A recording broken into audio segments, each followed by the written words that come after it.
नमस्कार, फाइटर समाचार में आपका स्वागत है। पेश है आज 12 अगस्त सुबह 6 बजे राजस्थान की खास खबरें। राजस्थान कर्मचारी चयन बोर्ड ने समान पात्रता परीक्षा स्नातक स्तर 2024 को लेकर ऑनलाइन फॉर्म भरने की प्रक्रिया शुरू कर दी है। अभ्यर्थी 7 सितंबर तक ऑनलाइन आवेदन कर सकेंगे। हालांकि इस बार डमी कैंडिडेट को रोकने के लिए लाइव फोटो और हिंदी इंग्लिश दोनों भाषा में हैंडराइटिंग फॉर्मेट भरकर अपलोड करना है।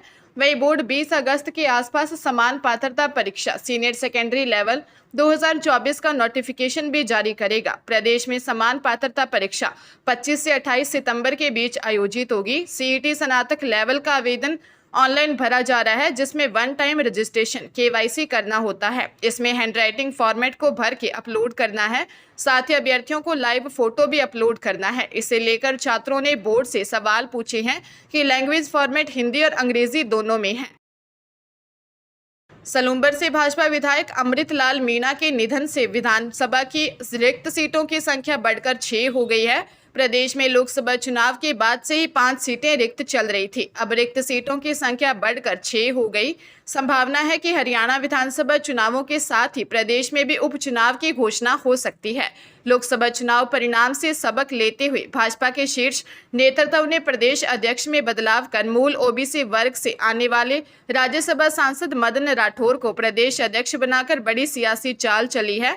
हालांकि पिछले कुछ सालों से आंतरिक कलह से गुजर रही बीजेपी के एकजुट करना मदन राठौर के सामने बड़ी चुनौती तो है, लेकिन उन्होंने दावा किया है कि पार्टी को एकजुट करके पूरी ताकत से विजयश्री के लिए जुटेंगे। प्रदेश में लोकसभा चुनाव के बाद से ही 5 सीटें रिक्त चल रही थी, जिसमें खींवसर, झुंझुनू, दौसा, देवली, उनियारा, 84 विधानसभा सीट शामिल है। इन 5 सीटों के विधायक लोकसभा सांसद चुने गए थे, जिस वजह से ये सीटें रिक्त हुई हैं। अब अमृतलाल मीणा के निधन के बाद सलूंबर सीट भी खाली हो गई है। छात्र संघ चुनाव कराए बिना उसके नाम पर विश्वविद्यालय की फीस वसूलने का मामला हाईकोर्ट पहुंच गया है। हाईकोर्ट ने कहा कि याचिकाकर्ता ने राजस्थान विश्वविद्यालय से स्वयं की फीस वापस मांगने का आग्रह कर रखा है। इस कारण मामले को जनहित याचिका के रूप में तो नहीं सुना जा सकता, लेकिन इस मामले को याचिका के रूप में सुना जाएगा। मुख्य न्यायाधीश MM श्रीवास्तव और न्यायाधीश गणेश राम मीणा की खंडपीठ ने शुभम रेवाड़ की जनहित याचिका पर यह आदेश दिया। याचिका में कहा गया था कि राजस्थान विश्वविद्यालय प्रत्येक छात्र से विभिन्न मदों में फीस वसूल करता है, जिसमें छात्र संघ चुनाव भी शामिल हैं।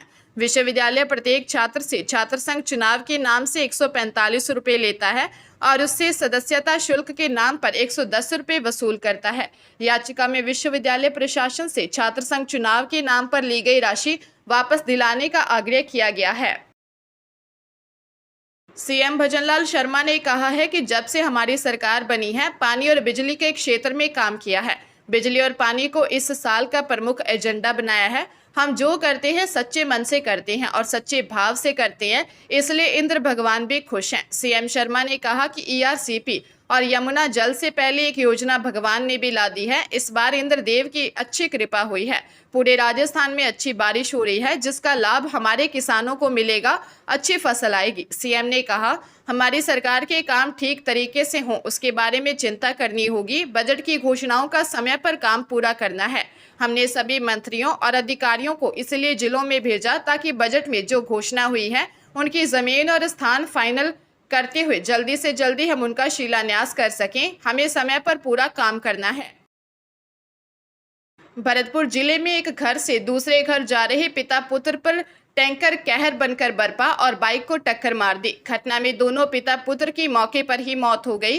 प्राप्त जानकारी के अनुसार अपने स्टेशन रोड स्थित घर से सुंदरावली मार्ग पर बने नए घर पर बाइक से जा रहे एक पिता पुत्र को तेज रफ्तार टैंकर ने अपनी चपेट में ले लिया, जिससे पिता 60 वर्षीय रामलाल सैनी व पुत्र 23 वर्षीय हरिंदर सैनी की मौके पर ही मौत हो गई। घटना इतनी भयानक थी कि प्रत्यक्षदर्शियों ने आक्रोशित होकर सड़क पर जाम लगा दिया, जिसके बाद प्रदर्शनकारी शव रखकर प्रदर्शन करने लगे। पुलिस की कार्यशैली से नाराज लोगों का गुस्सा फूट पड़ा और पुलिस को खरी खोटी सुनाते हुए सड़क जाम कर दिया। इसके बाद पुलिस के उप अधीक्षक आशीष प्रजापत मौके पर पहुंचे और उनसे बात नहीं बनी तो अतिरिक्त पुलिस अधीक्षक गुमनाराम मौके पर पहुंचे और लोगों से समझाइश की। गैंगस्टर लॉरेंस बिश्नोई का पहला इंटरव्यू सीआईए खरड़ में होने के खुलासे के बाद पंजाब पुलिस ने इस मामले को लेकर जांच तेज कर दी है। जांच के बाद अब सीआईए स्टाफ ने एक डीएसपी और एक इंस्पेक्टर की भूमिका सामने आई है, जिसे लेकर जांच अधिकारियों को मिले प्राथमिक जांच के दौरान तथ्यों के आधार पर नामजद करने को लेकर मंजूरी दे दी है। सूत्रों का कहना है कि इस संबंध में डीएसपी के खिलाफ पहले भी संगीन आरोपों के चलते शिकायतें मिल रही थी, लेकिन कुछ तथ्यों के क्लियर होने के बाद संबंधित डीएसपी स्तर के अधिकारी का तबादला मोहाली से अमृतसर बॉर्डर रेंज में कर दिया गया, जबकि पूर्व सीआईए के इंचार्ज रह चुके इंस्पेक्टर को जलंधर में रेंज के वापस भेज दिया गया। अब इन दोनों अधिकारियों को नामजद किया जाना तय हो गया है। जांच टीम दोनों अधिकारियों के नामों को नामजद किए जाने के बाद कानूनी कार्रवाई करेगी। राजस्थान में अब पैदा होते ही बेटी लखपति बन जाएगी। बालिकाओं के प्रति समाज में सकारात्मक सोच विकसित करने और उनकी सेहत और शैक्षणिक स्तर में सुधार को लेकर 1 अगस्त से प्रदेश भर में लाडो प्रोत्साहन योजना का आगाज हो गया है। महिला बाल विकास एवं बाल अधिकारिता विभाग के माध्यम से लेखानुदान घोषणा 2024-25 की पालना में गरीब परिवारों की बालिकाओं के जन्म पर 1 लाख रुपए का सेविंग बॉन्ड प्रदान करने के लिए यह नई योजना शुरू की गई है। योजना में 1 अगस्त 2024 और उसके बाद पात्र चिकित्सा संस्थानों में बालिका का जन्म होने पर इस योजना का लाभ दिया जाएगा। बालिका के जन्म से लेकर उसके स्नातक परीक्षा उत्तीर्ण करने और 21 वर्ष की आयु पूरी करने तक 7 चरणों में 1 लाख रुपए सरकार की ओर से दिए जाएंगे। हरियाणा के करनाल में शादी से 3 महीने पहले युवती की मौत हो गई। युवती अपने मंगेतर के साथ बाइक पर नर्सिंग का पेपर देकर लौट रही थी।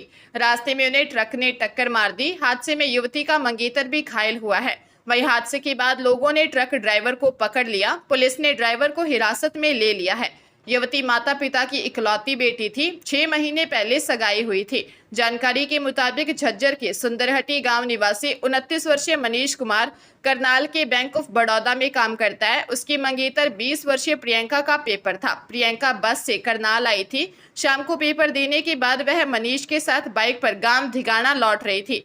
जब वह कंबोपुरा के पास पहुंचे तभी एक ट्रक ने उनकी बाइक को टक्कर मार दी। हादसे में प्रियंका को गंभीर चोट लगी और मनीष भी घायल हो गया। राहगीरों ने ट्रक ड्राइवर सुहेल अहमद मीर को पकड़ लिया। वहीं प्रियंका को तुरंत कल्पना चावला अस्पताल करनाल ले जाया गया, जहां डॉक्टरों ने उसे मृत घोषित कर दिया। झुंझुनू जिले के सूरजगढ़ थाना इलाके में महपालवास गांव में गत 6 अगस्त की रात को प्रेम विवाह की रंजिश को लेकर एक युवक की गोलियां मारकर हत्या मामले में पुलिस ने 4 आरोपियों को गिरफ्तार किया है। एसपी राजश्री राज वर्मा ने बताया कि वारदात के सूत्रधार मुख्य आरोपी रिंकू सिंह के साथ ही दक्षित, विकास और सुमित को चूरू के सरदार शहर क्षेत्र से मैरासर गांव से दबोचकर गिरफ्तार किया है। आपको बता दें कि गत 6 अगस्त की रात को महपालवास गांव निवासी अमित की बोलेरो गाड़ी में आए लोगों ने घर में घुसकर तलवार और गोलियों से भूनकर हत्या कर दी थी। मुख्य आरोपी रिंकू से प्रारंभिक पूछताछ में सामने आया है कि रिंकू और मृतक अमित की पूर्व में जान पहचान थी, जिसमें उनकी अनबन हो गई। अनबन के बाद अमित ने उसे उसकी बहन के साथ शादी करने की चेतावनी दी थी। जनवरी में अमित ने उसकी बहन के साथ शादी कर ली। शादी के बाद भी मृतक अमित उसका उपहास करता था, जिसका बदला लेने के लिए वारदात को अंजाम दिया गया। हरियाणा के जींद में प्राइवेट स्कूल के प्रिंसिपल ने बाथरूम में 10 साल की बच्ची का रेप किया। मां ने पुलिस को शिकायत की, जिसके बाद पुलिस ने आरोपी स्कूल प्रिंसिपल के खिलाफ जांच शुरू कर दी है। मां ने बताया कि उसकी 10 साल की बेटी प्राइवेट स्कूल में 4थी क्लास में पढ़ती है। जब वह स्कूल से लौटी तो पेट और पैरों में दर्द होने लगा। उन्होंने पूछा तो बच्ची ने कुछ ज्यादा नहीं बताया। इसके बाद माँ पिता के बीच बहस सुनकर बच्ची जोर जोर से चिल्लाने लगी। बच्ची ने कहा कि स्कूल में प्रिंसिपल और घर में माता पिता आराम से नहीं रहने देते। यह सुनकर वह चौंक गए। उन्होंने बच्ची से प्रेम पूर्वक पूछा तो उसने बताया कि प्रिंसिपल स्कूल का नया हॉल दिखाने के बहाने उसे बाथरूम में ले गया। वहां प्रिंसिपल ने उसके साथ रेप किया। उसके बाद उसने डरा धमकाकर उसे घर भेज दिया। बच्ची ने बताया कि स्कूल प्रिंसिपल उससे पहले भी कई बार छेड़छाड़ कर चुका है, जिससे वह काफी परेशान थी। पुलिस मामले की गहनता से जांच कर रही है।